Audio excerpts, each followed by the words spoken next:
Hello friends, welcome to bliss cinemas. இன்னைக்கு நம்ம tent கோட்டாய் ஓடிடில release ஆயிருக்க கட்ஸ் படம் எப்படி இருக்குன்னு பார்க்க போறோம். வாங்க வீடியோக்குள்ள போகலாம். இந்த படம் பாத்தீங்கன்னா ஒரு ஆக்ஷன் டிராமாவா ரிலீஸ் பண்ணிருக்காங்க. இப்போ இந்த படத்தோட கதையை பத்தி பார்க்கலாம். படத்துல நம்ம ஹீரோ பாத்தீங்கன்னா ஒரு போலீஸ்காரரா இருக்காரு. அவங்க ஒய்ஃப் ஒரு குழந்தை அப்படின்ட்டு ரொம்பவே ஹாப்பியா வாழ்ந்துட்டு வராங்க. ஹீரோ ஹீரோயின் நடுவுல பாத்தீங்கன்னா நல்ல ஒரு ரிலேஷன்ஷிப் பாண்டிங் போயிட்டு இந்த மாதிரி சிச்சுவேஷன்ல வில்லன் பாத்தீங்கன்னா ஒரு திருநங்கையை கொலை பண்ணிடுறாங்க. அவங்க ஒரு கவர்மெண்ட் அபிஷியல் வேற. இந்த கேஸ் நம்ம ஹீரோ கைக்கு வருது. அதனால நம்ம ஹீரோக்கும் வில்லனுக்கும் முட்டிக்காரு. அதுக்கப்புறம் இந்த படத்துல என்னென்ன சுவாரஸ்யமான சம்பவம் நடந்தது, கடைசியில என்னதான் ஆச்சு அப்படின்றது தான் இந்த படத்தோட மொத்த கதையே. இந்த படத்தோட பாசிட்டிவ் நெகட்டிவ் பார்க்கலாம். ஸ்டோரி பிளாட் வைஸ் பார்க்கும்போது ஒரு டெம்ப்ளேட்டான ஸ்டோரி பிளாட் தான். ஒரு கமர்ஷியல் படத்துக்கு என்ன ஸ்டோரி பிளாட் வேணுமோ அதை தான் எடுத்திருக்காங்க. ஆனா அது எக்ஸிகியூஷன்ல பயங்கரமா கோட்டை விட்டுருக்காங்க. பெர்ஃபார்மன்ஸ் வைஸ் பார்க்கும்போது படத்தில் நடிச்ச எல்லாருமே ஒரு ஓகேவான பெர்ஃபார்மன்ஸ் தான் கொடுத்திருக்காங்க. இன்னும் கூட கொஞ்சம் பெட்டரா பண்ணிருக்கலாம். படத்துல இவங்க பேச வந்திருக்க விஷயத்த ஓரளவு நீட்டா பேச ட்ரை பண்ணிருக்காங்க. ஆனா இன்னும் கூட பெட்டரா பேசியிருக்கலாம். அதே மாதிரி படத்துல அங்கங்க நிறைய மெசேஜ் சொல்றாங்க. அதெல்லாம் ஓரளவு கன்வே ஆகிற மாதிரி தான் பண்ணிருக்காங்க. படத்துல ஒரு லவ் போர்ஷன்ஸ் ரொம்ப நல்லாவே ஒர்க் அவுட் ஆயிருக்கு. ஆனா என்ன கொஞ்சம் ஓவர் டோஸ் ஆன மாதிரி தான் இருக்கு.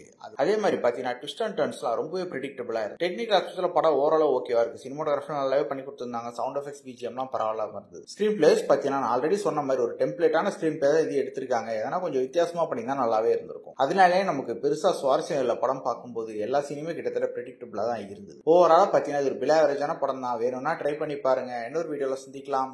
தேங்க்யூ.